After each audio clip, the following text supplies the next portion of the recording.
प्रणाम बरुआ सबके। हमरो सबके भाई दोस्त रितेश पांडे।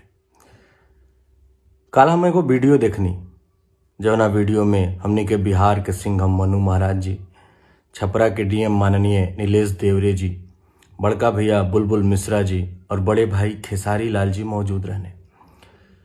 खेसारी लाल जी वो वीडियो में कहले कि लंदन में शूटिंग के दौरान जब दोबारा लॉकडाउन लागे लागल तो प्रोड्यूसर सबका के छोड़ के भाग गई और वहाँ के आपन पैसा 1,62,00,000 रुपया लगा के सबका के इंडिया वापस लेके आई। इत्तेफाक से लंदन में हमू रही। जब हम ये वीडियो देखनी तो हम कहनी कि तो गलत बात बा। हम लाइव हईनी और सच बात कहनी कि ना, वहाँ से हमने के guardian Abhay Sinha ji, is my trip और ऐसी फिल्म्स के अथक प्रयास के बदौलत हमने के सब आदमी सकुशल इंडिया वापस आ पैनी जा। हम ये बात लाइव में कहनी। फिर हम एगो वीडियो देखनी जौना में खेसारी लाल जी कहनी कि उनका से गलती से वहाँ से कहा गई बा ये बात और वो बात खातिर वहाँ के माफ़ी भी मंगनी।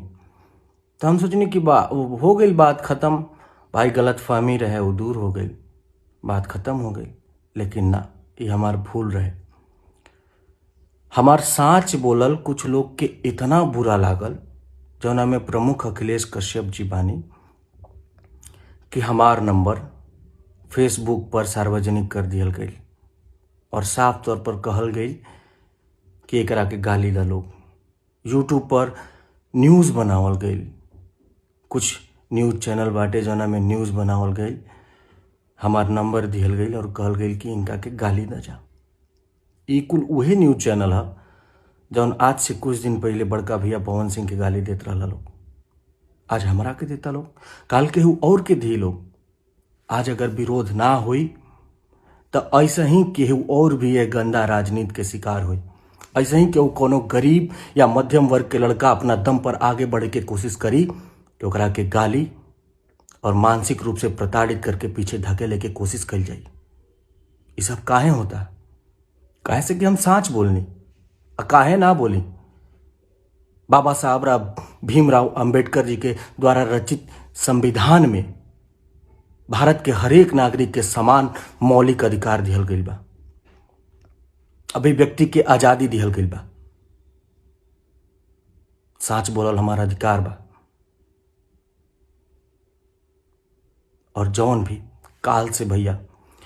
काल से हमरा जौन भी हमार नंबर सार्वजनिक कल गई बा, ओकरा वजह से हमरा के गंदा गंदा गाली दिहल जा रहा बा।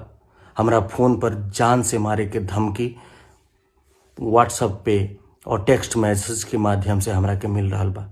उ सब के प्रूफ हमरा भेरी बा। हम सबकर स्क्रीनशॉट रखले बानी कि कौना कौना नंबर से हमरा के जान से मारे के धमकी और गंदा गंदा गाली दिहल गई बा। जरूरत पड़ला पर हम ये सब चीज प्रशासन के मुहैया कराई। हम प्रशासन से अनुरोध करतनी कि यह मामला के संज्ञान में लेके कार्रवाई करी।